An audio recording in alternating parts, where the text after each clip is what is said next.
आपापसातील मतभेद बाजूला ठेवून सर्वांनी मराठी अस्मिता, मराठी संस्कृती आणि मराठी भाषेच्या संरक्षणासाठी संघटितपणे महादेव तुकाराम पाटील यांच्या पाठीशी राहून त्यांना विजयी करणे गरजेचे आहे, असे मत तालुका महाराष्ट्र एकीकरण समितीचे कार्याध्यक्ष आणि माजी आमदार मनोहर किनेकर यांनी व्यक्त केले। बेळगाव लोकसभा मतदारसंघाचे अधिकृत उमेदवार महादेव पाटील यांच्या प्रचार कार्यालयाचे आज समिती नेत्यांच्या उपस्थितीत उद्घाटन करण्यात आले। महाराष्ट्र एकीकरण समिती कोणत्याही निवडणुका सीमा लढ्याचा एक भाग म्हणून लढवत असते। प्रत्येक निवडणुकीत मराठीचे वर्चस्व अधोरेखित करणे हेच एकमेव उद्दिष्ट समितीचे ठेवले आहे। मराठी माणसांचे वर्चस्व संपविण्याचा कुटील डाव कर्नाटक सरकारने आखला असून त्यांना आपली मराठी भाषिकांची ताकद दाखविण्याची वेळ आली आहे, अशी प्रतिक्रिया माजी आमदार मनोहर किनेकर यांनी व्यक्त केली।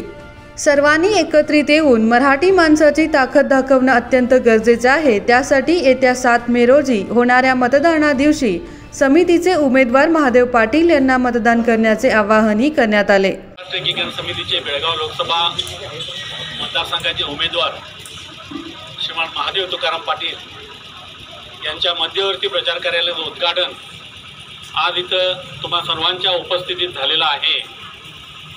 महाराष्ट्र एकीकरण समिती कुठल्याही निवडणुका लढ्याचा भाग म्हणून एक लढवते। प्रत्येक निवडणुकीत आम्हाला एकच दाखवायचं असतं की या भागामध्ये मराठीचं वर्चस्व आहे आणि 67 वर्षे जरी झाली तरी हा भाग मराठा सामील व्हावा या दृष्टीनं इथला मराठी माणूस आधी तळमळीनं कार्य करत असतो आणि त्याप्रमाणे लढत आहे। आणि त्या दृष्टीनं आज सुद्धा त्याच पद्धतीनं या लोकसभा मतदारसंघामध्ये आपण निवडणूक लढवत आहोत आणि ही निवडणूक मराठी स्वाभिमान, मराठी अस्मिता आणि मराठी संस्कृतीच्या रक्षणासाठी आहे।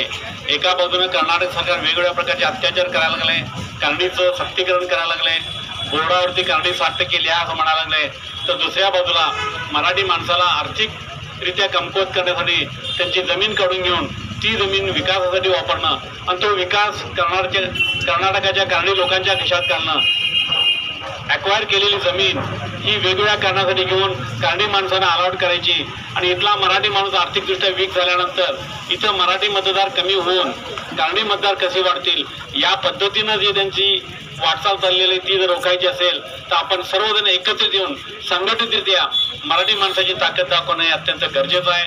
आणि त्या दृष्टीनं येत्या 7 मे पर्यंत आपण सर्वांनी आपापसातील काही मतभेद असतील ते बाजूला ठेवून या मराठीपणाच्या, मराठी संस्कृतीच्या आणि मराठी भाषेच्या रक्षणासाठी आपण एकत्रितपणे महादेव पाटलांच्या पाठीशी राहणं अत्यंत अगत्याचं आहे। आणि त्या दृष्टीनं या कार्यालयाचा उपयोग करून घेऊन प्रत्येकानं आपलं घर एक किल्ला, आपली गल्ली एक किल्ला या दृष्टीनं आपण लढूया आणि महादेव पाटलांना विजय करूया, एवढंच मी या ठिकाणी सांगू इच्छितो। आणि पुन्हा एकदा सांगतो की महादेव पाटलांच्या मध्यवर्ती कार्यालयाचं उद्घाटन हे संपन्न झालेलं आहे। Mahadev Pawar, Kannadamma news network, Belagavi.